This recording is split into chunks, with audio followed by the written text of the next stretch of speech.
Shalom, welcome, Ramadan Karib. Everybody is hearing me? Yes. Yeah, very good. Very good. Welcome to our Jerusalem Forum. My name is Amnon Ramon and I am the forum coordinator. We are meeting every month to discuss the East Jerusalem matters, dealing with the complex reality in East Jerusalem and thinking about the future of the city. We are engaged since 1993 in thinking about the geopolitical issues involving Jerusalem. The team purpose is to provide policymakers with reliable, up-to-date information and demographic, social, economic, and political trends in East Jerusalem, as well as to formulate alternative for the administrations of the city in the absence of political settlements. I want to thank the Nauman Foundation for the support to our meeting. And I will pass the microphone to the director of the Jerusalem Institute, Lior Shilat, who will lead the discussions and will introduce our guest, David Polock from the Washington Institute. Lior, please. Thank you, Amnon. Shalom for everyone. Ramadan Kareem. I'm very, very happy to host here our friend, Dr. David Polock of the Washington Institute for Near East Policy. As Amnon mentioned, we are having this forum, this East Jerusalem Forum, that meets every month.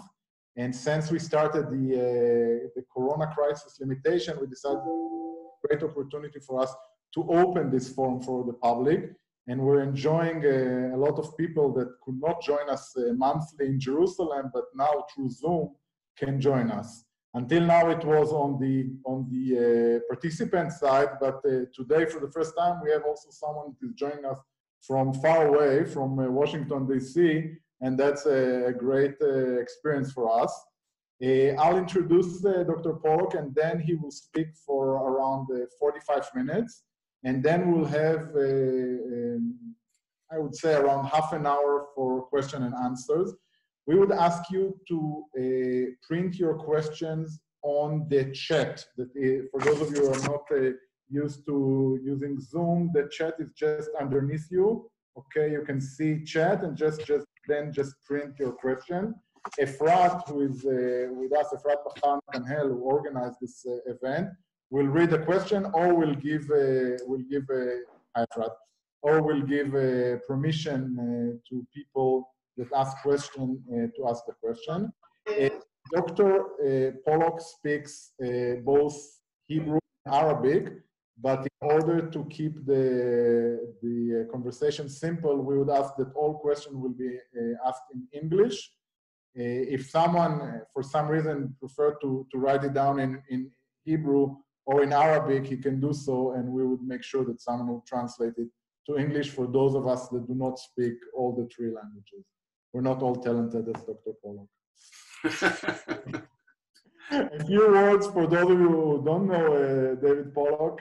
So Dr. Polock is the Bernstein Fellow at the Washington Institute for Near East Policy. He is the director of Project FICRA, a program of research, publication, network building designed to generate policy ideas in the Middle East.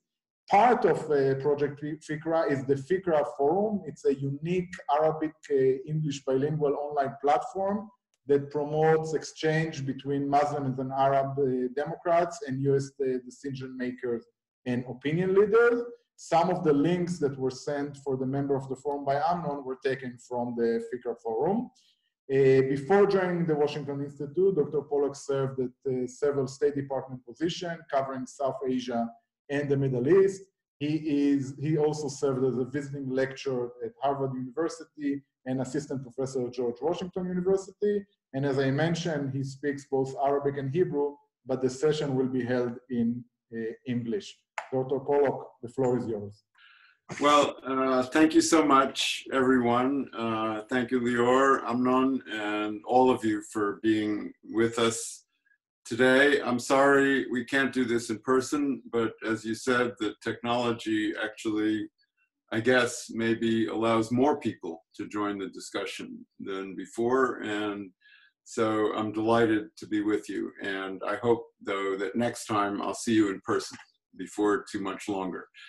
I want to, first of all, express my thanks again to the Jerusalem Institute for hosting this, and also for being in touch over the years about this project in various forms, and for all of the good research that you do and that some of my other friends on this call that I recognize from the participant list are doing on these important issues. In particular, the Institute very kindly helped us organize a study tour in Jerusalem and in East Jerusalem in the summer of 2018, when I co-led a Washington Institute study tour with David Makovsky, and we benefited greatly from the expertise and the access that you provided, including a close-up look at Shuafat, which was a very unusual and important experience that helped inform some of my subsequent research on the issue. So without further ado, I want to launch into my presentation. I have 4 or 5 major topics that I want to try to cover as quickly as I can. First, a little bit of background and methodology, just a little bit, I promise. Then long-term trends about attitudes in East Jerusalem, very briefly. And then mainly, I want to look in detail at what's going on with the attitudes of Palestinians in East Jerusalem right now, based on actual surveys, including where they are in response to the coronavirus crisis, and some details about specific neighborhoods of East Jerusalem. And finally, I want to talk just a little bit about the public diplomacy, if you want to call it that, or media, and also the government policy implications of this research from the point of view of the American government, the Israeli government, and the Palestinian government. How interested are they in what people in East Jerusalem really think? What do they plan, if anything, to do about it? I've got a lot of experience with those issues going back a decade, as I will explain in just a moment. So now a word about the background and the methodology. I started doing Palestinian polls for the US government in cooperation with Palestinian pollsters right after the first Oslo agreement in 1993. They sent me immediately to Nablus. I think I was the first American government official to be allowed to spend a week in Nablus after the first Intifada. Back then, in September of 1993, working with all of the Palestinian pollsters that most of us know today, Khalil Shikaki, Nader Said, Nabil Kukali, Nabil Rabah, Hassan Khatib, and on and on and on, helping them to refine their methodology and to conduct the actual field work for Palestinian polls in the West Bank, in Gaza, and of course, in East Jerusalem particularly. But it wasn't until 2010, 10 years ago exactly, that I had the idea, inspired by some of my colleagues at the Washington Institute and others, to do the first ever serious, credible, published survey of East Jerusalem, focused on the attitudes of the 300,000 or more Palestinians resident in East Jerusalem, and to find out what they really think in a systematic, scientific way.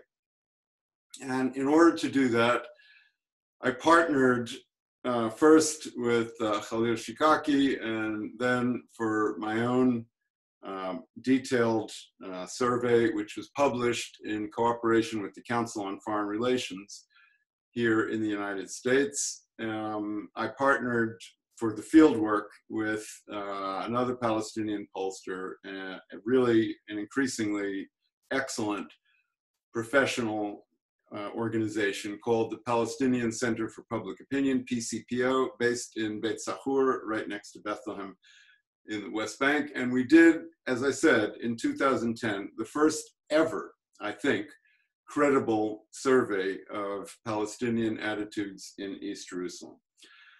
So now about the methodology that we use in that survey and in all subsequent surveys of this kind. First of all, these are face-to-face surveys. They're not done online or on the phone. I think that, those methodologies are culturally not very successful in Arab societies and have a lot of methodological problems. So it's best in Arab countries, and this is not just among Palestinians, but all over the region, to do surveys face-to-face, the old-fashioned way, actually going door-to-door, using standard geographic probability techniques. I won't bore you with too many methodological details, but I'm happy to answer questions about that later if you want. And of course, the interviewers are all local Palestinians. The interviews are conducted in Arabic. The questionnaires are translated from my English original into Arabic with many native speakers checking the accuracy and the precision of the translation along the way. And to top it all off, I actually go there every single time, with only one exception in 2019 when I wasn't able to travel briefly for a few months. I go there in person to help supervise the fieldwork. And I go and spend many hours with the entire team in Beit Sahur and with the field workers actually in East Jerusalem. Of course, I don't sit in on any of the actual interviews that might prejudice the results, but I monitor very carefully all of the quality controls and all of the feedback that we're getting as the survey is in the field, in order to make sure that we're getting the most credible, reliable, honest responses humanly possible. I'm not claiming that the surveys are perfect. Nothing is perfect, but I think they're the best there is. And I have very high confidence in the integrity and the accuracy of the numbers that I'm about to share with you. One final note about methodology. From a technical standpoint, the accuracy and the quality controls of these surveys have improved over the years since I started doing this 25 or almost 30 years ago, and since I started doing it in East Jerusalem 10 years ago. And the main reason for that is that nowadays, especially in the surveys that I conduct, all of the interviews are conducted on tablets. Which means that the fieldwork supervisors and the project managers and I can monitor in real time where the interviewers are located and what they're doing, how they are inputting and coding the results of the interviews. So we are very confident that we know that these are real interviews conducted according to the right techniques, and that the input is available immediately, and we can analyze very quickly if there are any apparent errors or maybe distortions or somehow people's political agendas creeping in to the survey. We can make sure to eliminate or at least minimize any of those distortions using the latest available technology. So that's all I'm going to say about methodology and about the historical background of the surveys. But as I said, I'll be happy to answer questions about that later if you want. Now, let me turn to my second major topic, which is long-term trends. And here I want to say that the most surprising and interesting, and I think potentially politically significant findings have to do with the very basic question of whether the Palestinians in East Jerusalem, if they had the choice and if they had to make the choice, whether they would prefer to be citizens of Israel or citizens of a Palestinian state, or maybe something else. And we have asked that question since the first survey 10 years ago, and right up until February of this year, just before the corona crisis shut down surveys, or most surveys in Palestine and in the Arab world as a whole. So I have very current and long-term trend data about that what I call the bellwether question. If you had to choose, would you rather be an Israeli citizen or a citizen of a Palestinian state, or maybe a citizen of Jordan or someplace else, or maybe not have to make that choice at all if you could avoid it? And what we found, starting in 2010, was that for the next 5 years, the proportion of East Jerusalem Palestinians who said that they would prefer to be citizens of Israel and not citizens of a future Palestinian state rose steadily from 35% in 2010 to 42% about a year later, and all the way up to a narrow majority, 52%, in early 2015. At that point, half or more of the 300,000+ Palestinians in East Jerusalem were willing to say to a pollster that they would prefer, if they had to make the choice, to be citizens of Israel rather than citizens of a Palestinian state. Now, you might ask yourself right away 2 questions. If that's the case, then why have relatively few actually applied to be Israeli citizens, as they have the right to do? And the second question is, why would so many of the Palestinians in East Jerusalem, even though, as the surveys show, they continue to strongly identify as Palestinians, why would so many of them in those years, 2010 to 2015, why would so many of them prefer to be citizens of Israel if they had to make a choice? So the answer to the first question, why are so few actually applying for Israeli citizenship, is that they don't have to make that choice. In the real world, the Palestinians in East Jerusalem can live as they are, not as citizens of Israel or of Palestine, but as permanent residents of Israel with the so-called blue ID card and with the benefits that come from that, without actually having to go through the process of applying for Israeli citizenship, with all of the difficulties and social taboos and maybe individual conflict of conscience that would entail, actually deciding that I am going to take the initiative and apply to become an Israeli citizen. They don't have to do that, and so most of them don't want to do that. But if they had to make the choice, half or more, at least as of 2010 to 2015, would have chosen to become Israeli citizens. And the reasons for that in those years, as the people themselves told us when we did the surveys and asked very detailed questions about it, the reasons for that were mostly practical reasons that had nothing to do with ideology or personal identity or positive experiences of interaction with Israelis. For the most part, on all of those issues, the Palestinians in East Jerusalem had negative views, or what I could call Palestinian nationalist views, not pro-Israeli ones. But when it comes to practical issues, like access to jobs, access to good education, access to healthcare, access to social welfare benefits like unemployment and retirement pensions, and even, as we discovered to our surprise, access to the beach on the Mediterranean because of their freedom to travel, not just in Jerusalem, but in Israel.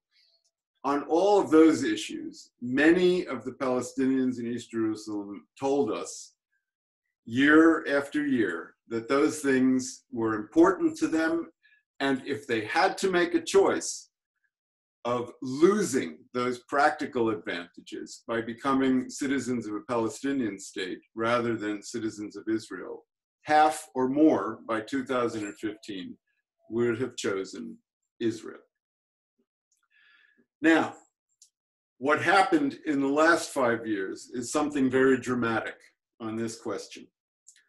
I have never seen in all of the years that I have been working on Middle East public opinion surveys in the US government and outside it, and now at the Washington Institute, I have never seen such a dramatic shift in public opinion as what happened to Palestinian attitudes in East Jerusalem, starting in late 2015 and continuing right up until today. In other words, for the last 5 years. All of a sudden, the proportion of Palestinians in the city who said that if they had to choose, they would prefer Israeli rather than Palestinian citizenship, all of a sudden, that percentage plummeted from 52% in early 2015 to around 15% later in that year, and again in 2017, and again in 2018, and again in the most recent survey in January and February of this year, just a couple of months ago. So that today, and for the past 5 years, only a rather small minority of East Jerusalem Palestinians say that if they had to choose, they would prefer Israel over Palestine. What happened? How can we explain? How do they explain this very sharp shift in attitudes toward this key question? I think looking at the data, looking at the responses that the Palestinians themselves offer to their own interviewers in these surveys, and looking at what was happening in the real world during these last 5 years, we can identify some of the reasons for this very sharp shift. Number one, the knife intifada in East Jerusalem that started in September or October of 2015 and continued for about a year and a half. This was something that agitated and inspired more nationalist sentiment among the Palestinians in the city, but even more important, it provoked an Israeli reaction, which the Palestinians experienced, as many of them, as very harsh restrictions on their freedom of movement and an overall sense of much greater alienation from the municipality, from the Israeli police, from their Jewish neighbors, even their employers or their other contacts on the western side of the city, and so on.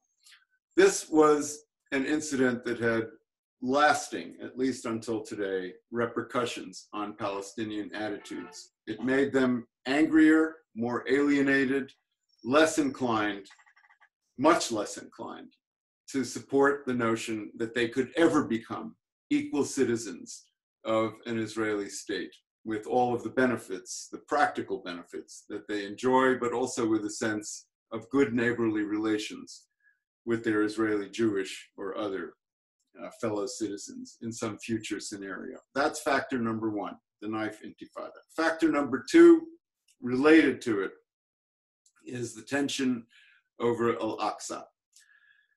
This is something that on the Palestinian side, we know from the surveys, even if the stories about Israeli encroachments on the mosque or threats to the mosque are wildly exaggerated. We know from the surveys that many, many Palestinians in East Jerusalem and also in the West Bank and in Gaza believe that Israel is really a threat to the sanctity of their holy places, the Muslim and Christian holy places in East Jerusalem. And the incidents that took place in the last few years, I think it's clear from the surveys, had a fair amount to do with the increasing disillusionment, alienation, even anger that many Palestinians in the city feel toward Israel. If you ask Palestinians in East Jerusalem, as I've done in my last several surveys there, including the most recent one earlier this year, if you ask them whether they agree or disagree with this statement, I feel sincerely that Israel represents a serious danger to the sanctity of my holy places in Jerusalem and the Al-Aqsa Mosque. If you ask them whether they feel that way, overwhelmingly, the large majority of Palestinians in East Jerusalem, as in the West Bank and in Gaza, say, yes, I really believe that. I really feel that way. It isn't true, in my opinion, but it is true in their opinion. And that has, I think, also something to do with why it is that so many of them have so sharply shifted away from a willingness to accept Israeli citizenship, even at the cost of losing the practical benefits that that brings them.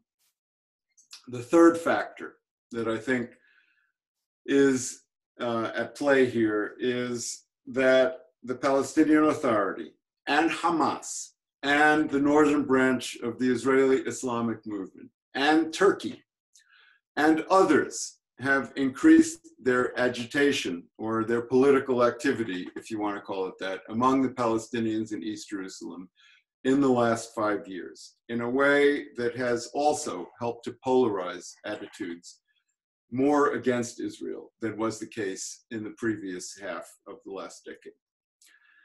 And the fourth factor is that there has been, on the margins at least, but this is no longer a negligible or a trivial proportion of the people that we're talking about. There has been a demographic shift among the distribution of the Palestinians in East Jerusalem toward a higher percentage who live outside the wall. In Kafr Aqab, in Shuafat, and in other neighborhoods that are officially considered part of Jerusalem, but are actually outside the wall. And so that today, out of the, let's say, approximately 340,000 officially registered Palestinians of East Jerusalem, probably almost 150,000 live outside the wall. And that means that a larger and larger percentage of the Palestinians of East Jerusalem do not have easy access to the practical benefits of maintaining or retaining an Israeli blue identity card, official legal status in East Jerusalem. Because in order to enjoy those benefits of work, of education, of healthcare, of travel, they have to cross the checkpoints. And so that significant and increasingly large, actually, percentage of the Palestinian population of the city is angrier and more alienated from Israel than they were before, and they represent a larger and larger share of overall Palestinian attitudes in the city.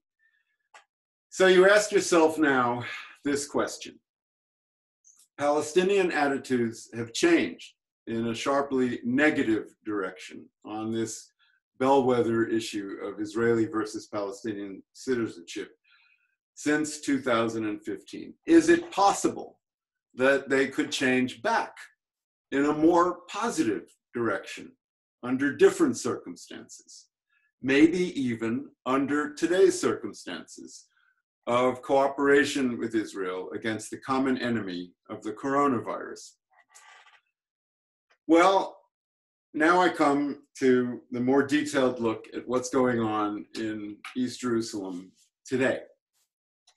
And I will say, for starters, yes, it's always possible that attitudes can change, either in a more positive direction or in a more negative direction. Because the surveys show that many changes in Palestinian public opinion, depending on circumstances, over the 25 or 30 years that I've been conducting these surveys, in particular over the last 10 years that I've been doing them in East Jerusalem. And in fact, if we look at Palestinian attitudes in my most recent survey, and in a couple of other Palestinian surveys that were conducted, including in East Jerusalem this year during the corona crisis, we can see that Palestinian attitudes on the issue, for example, of cooperating with Israel against the coronavirus are actually quite positive. You have a majority of Palestinians in East Jerusalem and even in the West Bank and Gaza saying, yes, we should cooperate with Israel against this new common enemy, this medical or public health threat. But at the same time, the latest surveys show that, for better or worse, the Palestinians in East Jerusalem, at least right up until today, have not turned overall in a more positive direction toward Israel, toward Israelis, toward the possibility of Israeli citizenship, or toward many of the underlying issues of the conflict with Israel.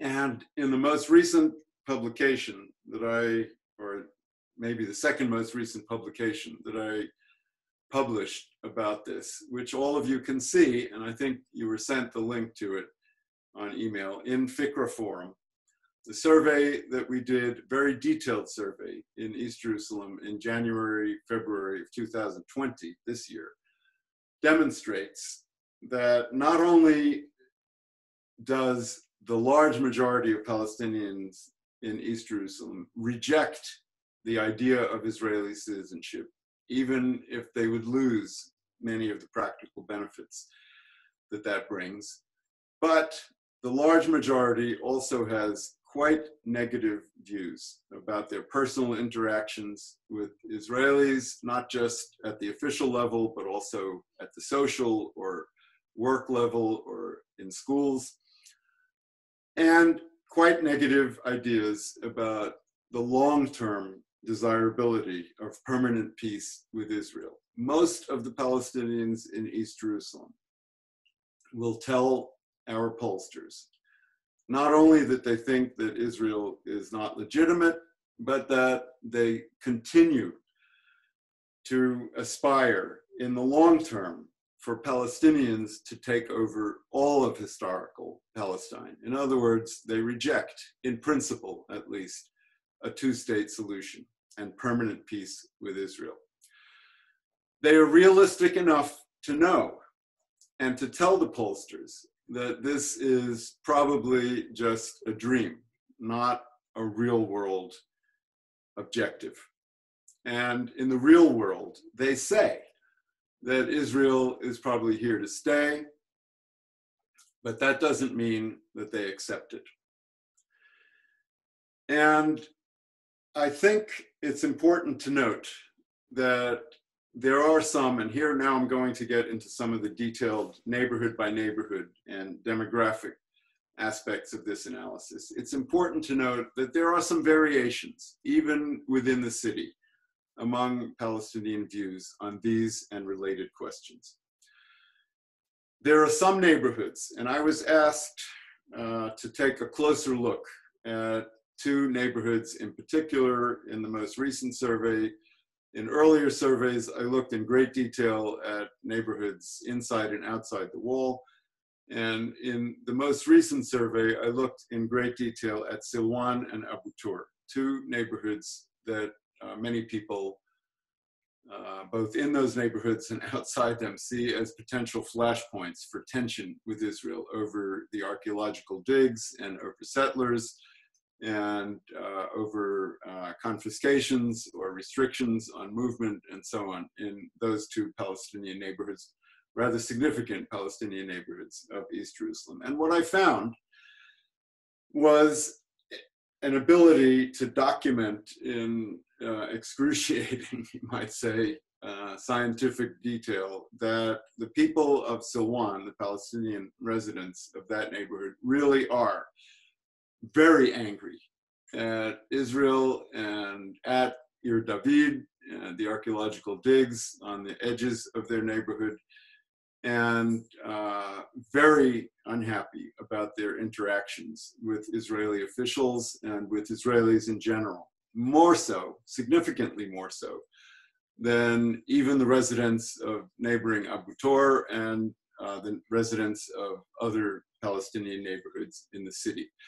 And it's not because, and I think this was maybe a more surprising finding, it's not because the residents of Silwan feel that they are less benefited by municipal services or infrastructure that the city has been attempting to upgrade in and around their neighborhoods. They know about those improvements, and they actually tell the pollsters that they appreciate infrastructure improvements, roads and sewage and clinics and schools and other things that they have recently been given greater access to. They know about it and they appreciate it. But that, according to the surveys, doesn't change their political activity, their political attitudes for the better. They remain, despite that knowledge and despite that appreciation for what improvements the city or other Israeli institutions have been willing to offer them in recent years, they remain alienated and angry. And I think that's an important point to consider when we look at the next topic that I want to talk about finally, which is what are the public relations and the government or the policy implications of all of these statistics. Before I get to that final point, I want to raise another detailed demographic analytical issue, which I explored in my most recent survey. And that is the answer to this important question. Are younger Palestinians more moderate than the older generation, either in East Jerusalem or more broadly in the West Bank and Gaza? And here's the answer. Yes, on tactical issues, on practical compromises that they might be willing to make with Israel, for example, on economic cooperation, or on certain, let's say, political arrangements that they might be willing to offer Israel in exchange for the end of occupation. For example, recognizing Israel as a Jewish state or as the homeland for the Jewish people, or even officially giving up the right of return in exchange for the end of Israeli occupation. On practical, or what I call tactical, issues like that, the younger generation of Palestinians in East Jerusalem and elsewhere is significantly 10, 15, 20 points more moderate than the over 30 generation, the older half of the sample. But on long-term issues, whether or not peace with Israel should be permanent or temporary, whether or not Israel is something that they can accept forever, for the next generation, or for the next 100 years, or whether they think that someday the Palestinians will and should take over all of Palestine, whether the Jews have any rights to any land in Palestine or not, on fundamental long-term issues of legitimacy and historical rights, the younger generation of Palestinians, whether in East Jerusalem or elsewhere, I have to say, according to the statistics, is not any more moderate than those over 30. They still adhere to maximalist long-term aspirations and attitudes. So now, finally, in conclusion, and I hope I haven't taken up more time than I was supposed to so far, because I await your questions with great anticipation. I want to just say a few quick words about who cares. Does anybody really care what the Palestinians in East Jerusalem think? After all, the Israeli government, the Palestinian government, the Hamas government in Gaza, the American government, and others have never really bothered to ask the Palestinians of the city directly what they want. Well, that's true, but they are very interested in my surveys. I will say that. Whether it's the mayor of Jerusalem or Shabak or other Israeli government officials or Palestinian officials privately, both from Ramallah or from Gaza, or American government officials, very deeply involved at senior levels in managing the so-called peace process or coming up with new ideas like the Trump peace plan about it. All of them have shown a fair amount of interest in these surveys and have explored ideas about how this might influence actual policies. I would say, to summarize, of course, they're all coming from different perspectives on this issue. If the PA, for example, sees that the Palestinians in East Jerusalem are drifting away from Palestinian political attachments and more willing to consider Israeli citizenship, the reaction has been that they are going to try to increase their activities in East Jerusalem in order to reassert their connection with the city and to sway the population more in their favor and more against Israeli rule. If the Israeli government sees that the Palestinians in East Jerusalem are more alienated, they may be willing to consider trying to take some steps to reverse that negative trend. But as I said, doing that with infrastructure projects is not going to do the trick. If the American government sees that the Palestinians in East Jerusalem have different attitudes, for example, a significant minority would be willing to consider Israeli citizenship if they had to make that choice. A significant minority would be willing to consider Jordanian citizenship, even to this very day, more than 50 years after Jordan lost control of the city. And the majority of Palestinians in East Jerusalem want whatever citizenship they may hold in the future. They want to retain the practical benefits that they've enjoyed for the last 50 years and more under Israeli rule. So the American government might look at those numbers and say, well, we should design our peace plan in a way that will give the Palestinians of the city some options to choose different citizenship or to be able to retain some of the practical benefits of the connections with Israel that they've had over the years, even after the city is divided somehow or a peace plan is implemented. So in all of those ways, I do think that the surveys matter, that Palestinians in East Jerusalem have an audience for their attitudes in the various governments that deal with them. The real question is, do these attitudes matter enough to make policies that are well designed in order to meet their needs and aspirations in a way that would actually help maintain a stable and peaceful city in which Palestinians and Israelis can continue to live together rather than be forced increasingly apart. So I want to end my discussion with one last, I think, very important question. If the attitudes among Palestinians in East Jerusalem have taken such a sharp turn for the worse in the last 5 years, why is there no intifada in East Jerusalem or in the West Bank? But I want to focus on Jerusalem particularly. And I think I may be one of the few people who, instead of trying to make up an answer to that question, actually ask the Palestinians themselves, ask the people, why?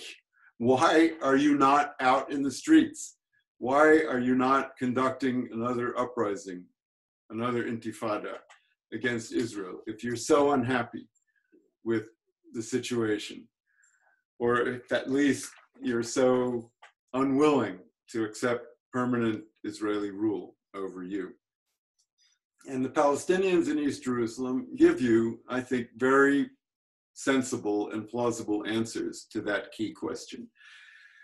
They say that they are afraid of tough Israeli or even tough Palestinian countermeasures against any disturbances. They say that they don't trust their own leaders to conduct an intifada in a way that would actually bring any benefits to them. They say that they are more focused on their own daily lives and their practical concerns about employment and health and education and income and family life than they are about politics right now. And they say, fewer of them, but still a significant minority among the Palestinians in East Jerusalem, that they hope that there might be other ways to deal with their long-term political prospects, short of armed or violent confrontation or mass uprisings or intifada. They still have, at least a minority, a significant minority, still have some hope for a peaceful diplomatic approach to these issues.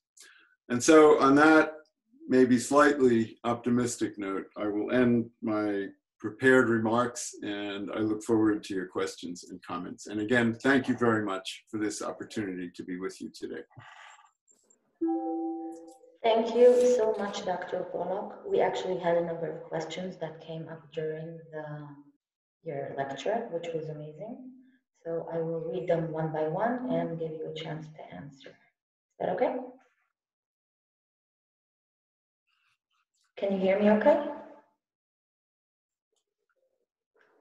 Dr. Polock? Your sound is a little bit sort of muffled, or a little better? A little bit. It's sort of echoey, but tell me about. Tell me. I apologize. You want me to start? Does now work better? That's better. Yes. Great. Would you like me to start answering the questions that I see on the chat? Yes, and I can read them out loud to the group if you like. Sure. Okay, So that's great. All right, here we go. The first question I had was from Hillel Cohen asking, do you ask personally about Israeli citizenship or whom they prefer to be the sovereign in East Jerusalem? Yeah, okay, good, thank you. So what I see on my chat before that is, before that question, there's a question from Jacob Magid about percentages of East Jerusalem Palestinians who prefer to be Israeli citizens after 2015. And the answer is, I think I mentioned it in passing, it's about 20% in the last 5 years. And if you want more details, look on Fikra Forum and look in particular at the most recent publication there that I authored and that I think you got the link to on email. And you will see in great detail the percentages over the years. And the Washington Institute next month in June will publish an exhaustive study, I think almost 500 pages long, with all the graphs and charts and detailed tables giving results of every single survey that I've done in East Jerusalem and in the West Bank and in Gaza for the last 10 years and analyzing it. So if you just wait a few weeks, you can have all those numbers free on a download from the Washington Institute website. But the short answer to your question, it's around 20% in the last 5 years of Palestinians in East Jerusalem who say that if they had to make the choice, they would rather be citizens of Israel rather than of a Palestinian state. Now, the question from Hillel Cohen about, do I ask about Israeli citizenship or whom they prefer to be the sovereign in East Jerusalem? Yeah, I ask both kinds of questions. I found that in depending on exactly how the question is worded, you get some very interesting answers that, for example, most recently, as I mentioned just very briefly in my remarks, you get a significant minority, 15 to 20% right now, who say that they would prefer to be citizens of Jordan, not of Israel or of a Palestinian state.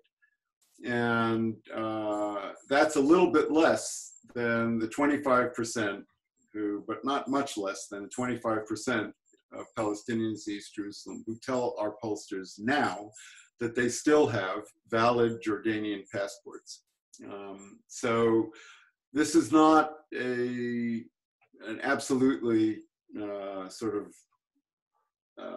negligible issue. What role Jordan has to play or could play in Jerusalem, and the Palestinians in the city, around 2/3 of them, if you ask them what role do they think Jordan should play in the future of Jerusalem, then you get 2/3 saying that they believe Jordan should play a major role. What exactly they mean by that needs much more research, but it's an interesting and rather surprising, I think, statistic. The point here is that more broadly, to respond, I think, to what might be behind your question, Hillel, is that the Palestinians in East Jerusalem, many of them feel that they have been neglected or discriminated against, not only by Israel, but also by the Palestinian Authority in Ramallah, and also by everybody else in the world. They've been ignored.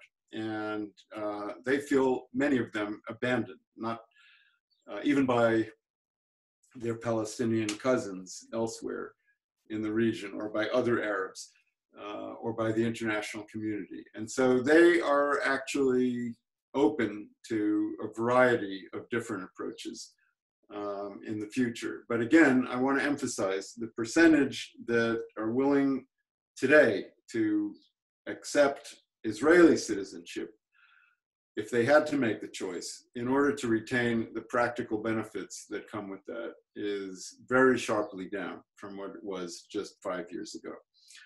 Next question has to do, this is a question from Tubul asking, is there a breakdown per neighborhood? Is there a breakdown per neighborhood? Yes, there is. If you look at the publications that you can find over the years since 2010 by the Washington Institute and on Fikra Forum, the blog that I run for the Washington Institute, if you look at them, you will see in many, not all of the surveys, you will see a breakdown by neighborhood. That was especially the case with the first survey that I did, where we had a very large sample, and we were able to find statistically valid, in other words, at least 200 respondents in individual neighborhoods. But if, for practical reasons, the overall sample in the city is only 500, which it has been in some of the more recent surveys, then you can't break it down by neighborhood, because the N, right, the number of respondents in individual neighborhoods is too small to be statistically valid. So in the first survey in 2010 and the next survey in 2011, I think they were very, very detailed neighborhood breakdowns. And in the most recent one, I looked in great detail, and I published these results at Silwan and Abu Tur, because I told the pollster to do what we call boosted subsamples in each one of those neighborhoods. In other words, to give me 200 respondents just in Silwan and Abu Tur, even though that's out of proportion to their population. And therefore, we were able to look in great detail at attitudes by neighborhood. If you want more details about that, as I say, please go online, look at the publications, or consult this new publication that I just mentioned, which will be out in June, where you will see all of the statistics, and you'll be able to look in great detail at these results. Next question. I wonder if the Jewish nation state law played any part in the Alliance of East Jerusalem Arabs by Ruth Deitch. Okay, the Jewish nation state law. You know, it's a good question. I don't know the answer to it. It's something that I didn't ask specifically about, so I'm willing to say I don't know. But I can guess. And I would guess that the answer is that specific,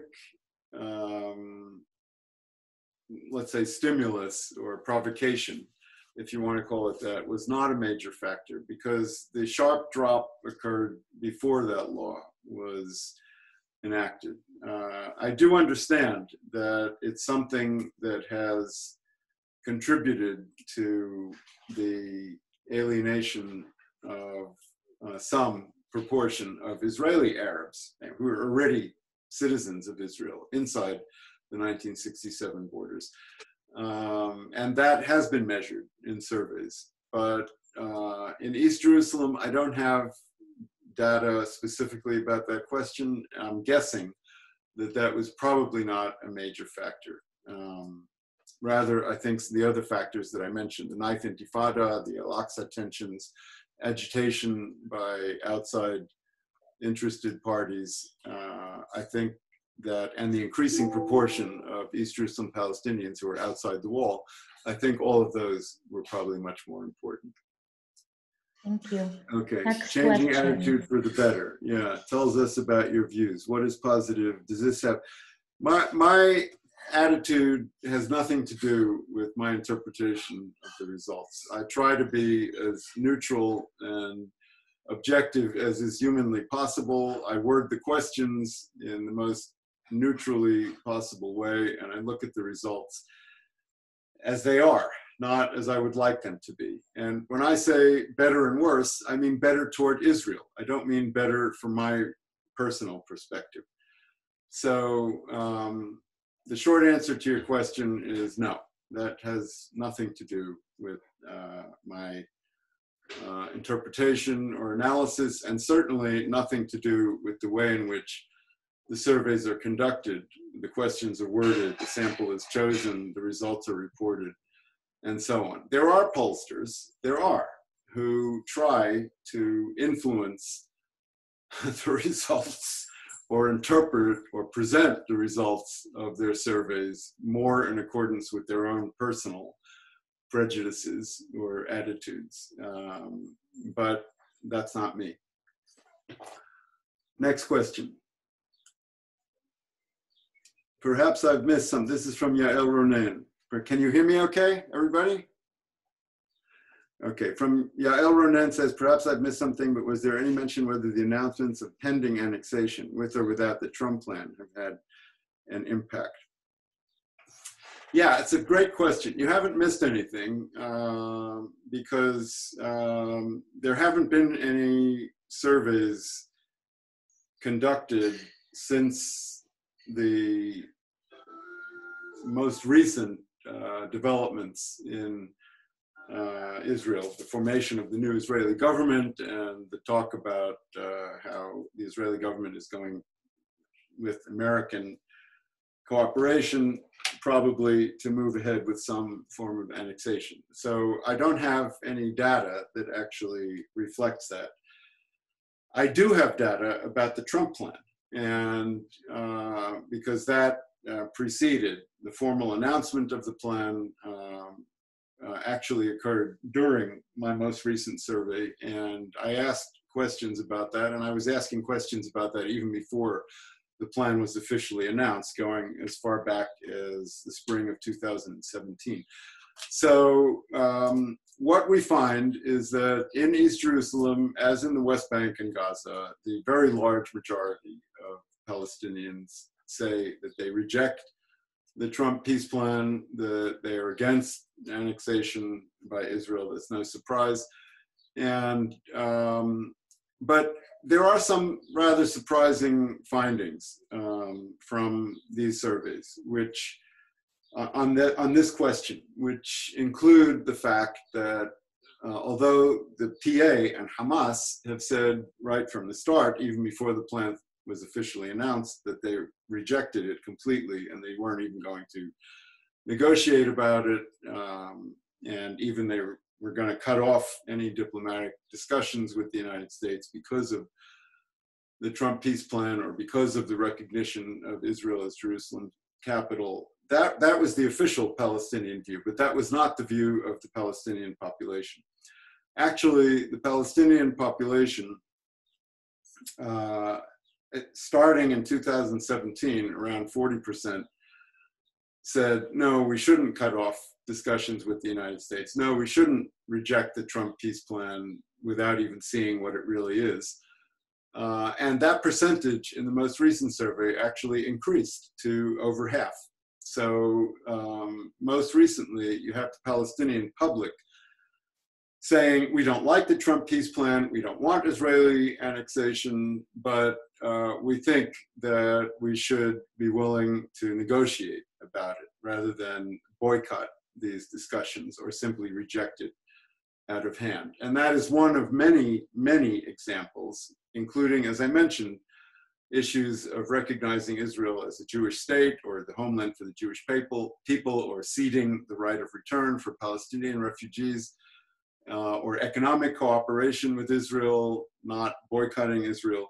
That is one of many, many issues on which the Palestinian public, whether in East Jerusalem or in the West Bank or in Gaza, especially in Gaza, is actually more flexible than its official political leadership. Next question. I understand the Silwan Arabs are angry at the Israel Antiques Authority. The Israel Antiques Authority is legitimate to be angry at East Jerusalem Arabs for destroying many artifacts on Temple Mount. Where do we go from here? By Shlomo Cohen. Where do we go from here? Well, if I had the answer to that question, I wouldn't be a pollster. I would be a prophet, right? But it's a fair question nonetheless. And I would say,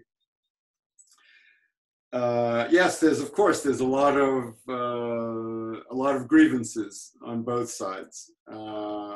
I do think that it's a positive sign that the Israel Antiquities Authority and the Ir David Foundation are interested in this survey, this most recent survey, and interested enough to ask me to particularly to look at attitudes toward these very detailed questions in those very specific neighborhoods. And I hope that that might contribute to some efforts on their part, some additional efforts on their part to allay Palestinian concerns. And of course, I would hope that the Palestinians, for their part, would be responsive to that. And the survey actually shows that they're aware of and appreciative of efforts by the Israelis to improve their neighborhoods physically and to avoid additional restrictions or difficulties for them. That doesn't mean that they're going to change their fundamental political identity or attitudes, but they are conscious of that and accept it and actually are grateful for it. That's what the surveys also show. So I would say that one of the most important general conclusions from this, where do we go from here, is that the surveys suggest that both sides not only would benefit from, but actually would want to avoid, let's say, really serious confrontations, especially violent ones. And that's something that, whatever the attitudes are about citizenship or Israel's long-term future or Palestinian historic rights or archaeological patrimony or any of that, both sides do have an interest in and do have a desire not to inflame the situation beyond the breaking point. And that's why when other Palestinian pollsters sometimes produce results that seem to suggest that the Palestinian public wants an intifada, I don't think that's correct. I think my surveys demonstrate that if you ask questions in a neutral way, you will find that only a rather small minority, maybe 25% of the Palestinians, either in East Jerusalem or in the West Bank, actually want to push the situation to that extreme. And I think that's very much also true on the Israeli side. People, whether it's the government or the public, doesn't want to provoke the Palestinians into a confrontation. Now, if you ask, the next question, which is, well, if that's the case, then why is the Israeli government seemingly on the path toward announcing annexation of new parts of the West Bank, which might do exactly that? That's a really good question, and I don't have a good answer to that question. You'll have to ask the Israeli government about that one. Okay, are there more questions? Yes, I have one comment that I want to read, two comments that I want to read out loud. Very nice job, David. Well done. And excellent presentation. All right, so so those aren't questions, but it's I just wanted to put that on the record. All right, I have a question. It is an excellent presentation, and I will read the question in Hebrew, Sure. which really relates to your last answer, and it is, did you examine the rate of support or objection of East Jerusalemites to terror attacks, specifically Yes. to terror attacks related to Temple Mount? Yes, that's a great. Yeah, thank you for that question. It's a good one, another good one. Yes, we absolutely ask about different aspects of related to violence and terrorism. And as I just said, and it's kind of a follow-up to my remarks a moment ago, the large majority of Palestinians, whether it's in East Jerusalem or in the West Bank, do not want violent acts against Israel. They do not want an armed intifada. They do not want acts of terror, whether it's related to the Temple Mount or anything else. Now, it depends on, as always, on exactly how you ask the question. That's going to have an enormous influence on the results. If you ask the question in a way that is more like a slogan, like, do Palestinians have the right to conduct an intifada or to conduct attacks against Israeli policemen or settlers? If you ask whether they have the right to do that, then most Palestinians actually, whether in East Jerusalem or elsewhere, will say yes. All right, you'll get probably 60% or more saying, yes, we have the right to do that. But if you ask the question in a more neutral way or practical, realistic way, whether people think Palestinians should be doing that, actually, then you get only 25% or so who would support it. And I think that that's important, and I think that that distinction always between what Palestinians believe are their rights and, or for that matter, what Israelis believe are their historic rights on the one hand, and what they think would be the smart move to make or not make now, I think that distinction is really crucial to understanding popular attitudes and to making good political decisions. I want to point to one other question that I think has some bearing on your on the question that you raised about violence related to Al-Aqsa or other issues and how Palestinians feel about that. If you ask Palestinians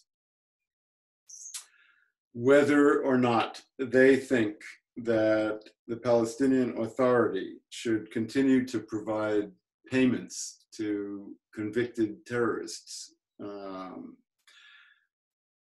Believe it or not, an increasing proportion of the Palestinian public says no. And in my most recent survey, I was astonished at these results, but I think they're very solid. Believe it or not, in my most recent survey, 2/3 of the Palestinian public, that's an increase from around 40% just 3 years ago. 2/3 of the Palestinian public in the West Bank and East Jerusalem today says that no, the Palestinian Authority should stop making extra payments to convicted Palestinian terrorists. Now, of course, when we asked the question, and I went over this in great detail with the pollsters and the field workers and project managers, we don't call them terrorists, we call them prisoners. We use a neutral term. But that is what the Palestinian public believes. And that's despite the refusal of the PA to make any gestures in that direction, at least so far, and to listen to its own public's priorities on that question. The PA continues to claim, falsely, as these numbers show, that its own public will not, quote unquote, allow it to stop this policy of paying bonuses to convicted terrorists. It's not true. Was the question of citizenship linked to, this is from Yael Ronen, to what would be the implications in terms of staying in East Jerusalem?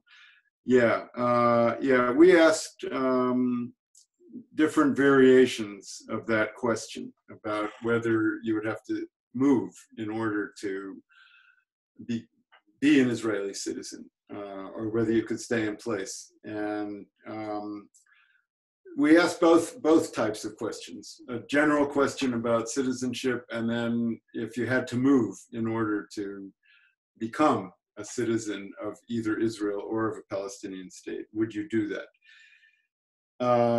And what we found was that in the years before 2015, or until 2015, you had, as I said, about half of the Palestinians in East Jerusalem saying that if they had to choose, they would choose Israeli citizenship, not Palestinian citizenship.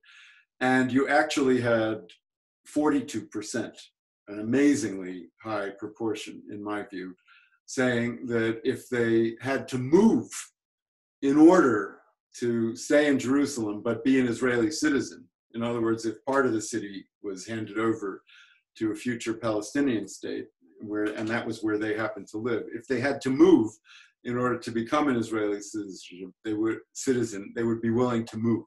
42% said that in 2015, but that is not the case today. Today, because such a small percentage of the Palestinians say that they would prefer to be, and have been saying that in the last 5 years, that they would prefer to be Israeli citizenship, I actually stopped asking about whether people would be willing to move in order to become an Israeli citizen. And maybe in the next survey, because of your very good question, I will ask that question again and have some updated results on that. In order to become a Jordanian citizen, or to remain a Jordanian citizen, in case you consider that people with Jordanian passports are still Jordanian citizens, that's itself a very complicated question. It doesn't really, to my mind, right, thinking out loud here, it doesn't make much sense to ask about moving, because that would not be an issue of moving into Jordan if they're already living in Jerusalem. So that is not directly relevant, I think, to that option, to the so-called Jordanian option. Do we have any more questions? We have one last question. One last question. Let's assume that tomorrow, trying to be practical, a referendum. If there's is a referendum in East Jerusalem, not a survey. Free, okay. Can we understand indeed more? Yes, we can understand that. Yes. I do believe that if there is an actual referendum in East Jerusalem, I believe it. I can't prove it, of course. It's a hypothetical question. But I believe that if there is a referendum in East Jerusalem, that the results would be similar to the results of the survey. In the real world, since this excellent question from Haggai Agmon-Znir asks about trying to be practical, in the real world, it seems to me more likely that instead of a referendum, that Palestinians might be offered the option of, as individuals, of whether they preferred this or that citizenship. And that is one, in my opinion, positive aspect or feature of the Trump peace plan, which is that it would offer Palestinians in any areas that are annexed or absorbed, whatever you want to call it, by Israel, including East Jerusalem, it would offer them the option of becoming Israeli citizens, remaining permanent residents or becoming permanent residents of Israel in the case of new territories in the West Bank, or becoming citizens of the future Palestinian state that, in principle at least, the Trump peace plan also envisages. So that this would be an individual choice, not something that a referendum would decide and impose on the population as a whole. And in my own personal opinion, and here I will allow myself to inject my own personal political view, I think that that probably makes a lot of sense. Whatever happens with East Jerusalem, whether the city is shared, divided, totally controlled by Israel, is a Palestinian capital as well as an Israeli capital or not, whatever happens on the political front, I think the survey supports the policy decision to give the people who actually live there the freedom of choice and the future freedom of access to the practical benefits or arrangements that they could have in terms of employment in Israel, education in Israel, healthcare in Israel, travel in Israel, and so on in the future. And I do understand that from a practical standpoint, let's say, just hypothetically, that some neighborhoods, as the Trump peace plan envisages, some neighborhoods of the city that are almost entirely Palestinian outside the wall are handed over to a future Palestinian state. I do understand that there would be all kinds of very complicated and difficult security issues and other issues that would be involved with the question of whether people who live there would still have the ability to show their identity card and get through the checkpoints and work in Israel or study in Israel or travel through Israel.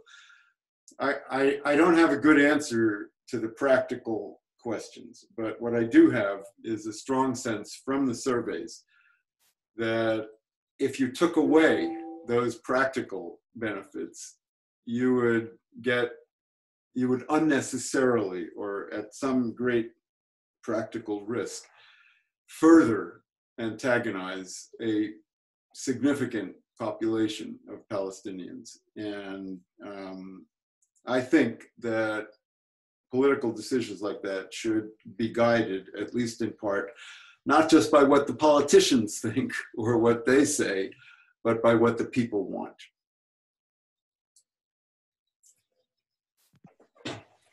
Thank you, David. I believe that was the last question. It was fascinating. Thank you. Really. Yeah. I would like to add my voice send you a personal note. Much appreciated. Yeah. I took quite a lot of notes, and I saw some other people writing, and I'm sure that we will all have some follow-up question in the next. Certainly. We need some time to digest. Because certainly. Sure. You definitely gave us a lot of food for thought. That's great. Comes to the role of investment in infrastructure when it comes to the place the Temple Mount is taking, the difference between the neighborhood on the other side of the wall and the neighborhoods on this side of the wall. Definitely a lot of food for thought, David, and I would really want to thank you. I would also like to thank all the people that joined us. You know, we started to go back into our routine here in Israel, and yet people took an hour and a half of their time to listen and just show you how fascinating this issue is for people here in Jerusalem and all around Israel. So, Amnon, if you don't have any other notes, I think that we will thank all the people that join us and wish you all a nice weekend.